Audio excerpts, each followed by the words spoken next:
What's going on, everyone? This is the rules here.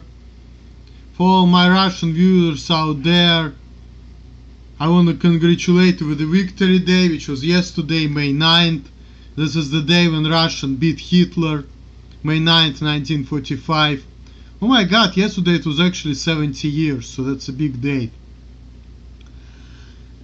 Excuse me. Now, also I want to congratulate all the American mothers with the Mother's Day. Wish you all the best. Congratulations to you, Shmitty Worman. You mentioned that you have a 7-year-old.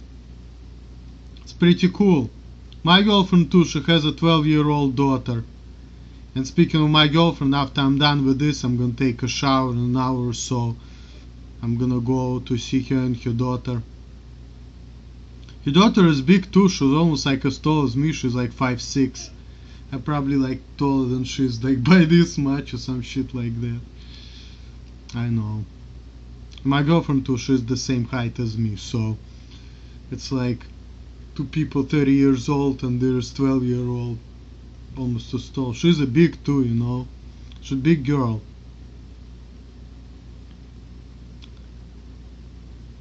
And smart too, you know. She gets a good grade at school and I feel like, you know, she's only 12 years old but she's pretty intelligent. She understands things. And so many times I remember we were driving, she was always giving me directions, telling me where to go. Yep. Some intelligent kids out there. You know, I remember I watched the video a year ago, so there was one girl who was also like 11 or 12-year-old, and she was telling what people need to do in order to resolve the financial crisis or something like that at the age of 12. So don't think that all these young kids, they don't know shit. Gotta have respect for the kids too. But anyway, I know if you're interested, listen to that school. If not, but now it's 2 minutes 30 seconds in the video. Let me get to the point of the video finally. So I'm gonna start with comments of Shmitty Worman. I'm in such a mixed up of genetics. My mother is Scottish and Irish and fairly light skinned. My father is French, Irish, Malaysian, Middle Eastern, Pashtun and Slavic Gypsy, and he's pretty dark skinned. My family's Slavic last name was Valeska.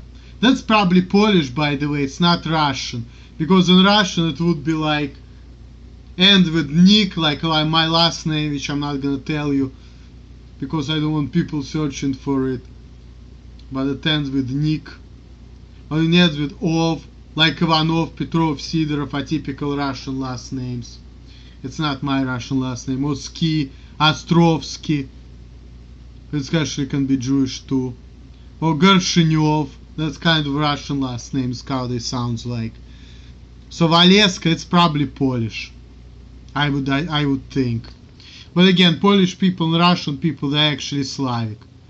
But you probably Slavic. And you know, when I looked at you, remind me of one girl whom I used to know when I was a teenager.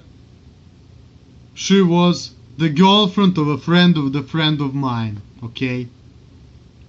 So a friend of mine who's the same age as me, he's like 2 months older than me, he's married now. And back in the day when he was in college, he used to have a friend. And his friend used to have a girlfriend, she looked a little bit like you, you know. That's why when I looked at you, Shmitty Worman, I saw you little bit remind me of that girl. Back in the day when I was a teenager.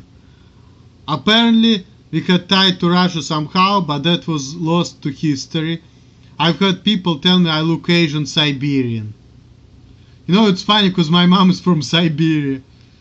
You know. Now I understand why we're so cool, you know. We're really like genetically closed. You're only living proof of my theory. Shmitty Worman. You're living proof of my theory. Because I'm such a mix, they can never quite put a finger on what nationality I look like. A lot of people are mixed. With me it's easy because I'm only quarter Russian, so people tell me I'm a Jew. The same with my height too. 5'6" and 3/4, people say I'm 5'7", most of people, so. But it's different, I'm sorry, just being too obsessed about that bullshit. Moving on. I think I look Pashtun and Scottish. Well, like I said, you look a little bit Slavic, I mean, I can tell you. You definitely like certain facial features not Slavic at all, but like it's hard to tell, you're right. I can't tell you how many times I walked into a synagogue and they built on by a Jewish woman and I made a great Jew. I don't really think so, but I guess some see something I don't. All I know is I love bacon, I can't live without it, laugh out loud. See, you said you Middle Eastern Pashtun. You know something about Jewish history? Like I said many times before, Jewish people came from Middle East. So you basically have Slavic and Middle Eastern. Now, when it comes to your parents, your dad is a little bit Irish and your mom is a little bit Irish. So see, again, you prove my theory, right? They have this some closeness, right? Like your dad is a little Irish, your mom is a little Irish. That's why I'm saying my girlfriend should be a little bit Jewish genetically. She doesn't have to be ethnically Jewish, but if she's like 1/4 Jewish, something like that, that would be good. And you're only living proof. Because see, your parents probably happy together. Why? Because they got a little bit Irish into them. They got a little bit in common. You know, they have similar genetics. And if they wouldn't, they probably wouldn't be good together. And you know, I remember like I'm a lot into history and I noticed like, you know, Romanovs. You know, the Russian Tsars Romanovs, they were German people, right? There is a legend, there is a guy, his name was Zvinda Kambila, and he basically escaped Germany and he got hit by the spear in his neck, I think. And then his son or grandson, he left from Germany to Russia. And then he got an ability. And then couple 100 years from that point, his ancestors become fucking kings and emperors of Russia. And they ruled Russia from 1613 till 1917. And another thing I noticed that, you know, they mixed with Russian, but after Peter the Great, they came back to German roots. Because after Peter the Great, all the Romanovs started intermarrying German princesses. So, the last Russian Tsar, Nicholas II, he probably had like 2% of Russian blood in his system. He was almost like German. So pretty much, Russia had two dynasties. First dynasty is Rurikhovich, they were Scandinavians, and second one were Germans. So, Russian people never ruled their own country. And then after that, Jewish people ruled Russia. So first Russians were ruled by Scandinavians, then by Germans, then they were ruled by the Jews in the 20th century. I know it sounds funny, but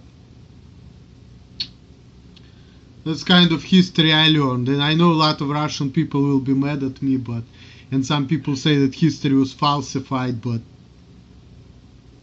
it is what it is. Would you look like a Jew, Shmitty Worman? Yeah. Because see, the thing is that Jewish people are Middle Eastern too.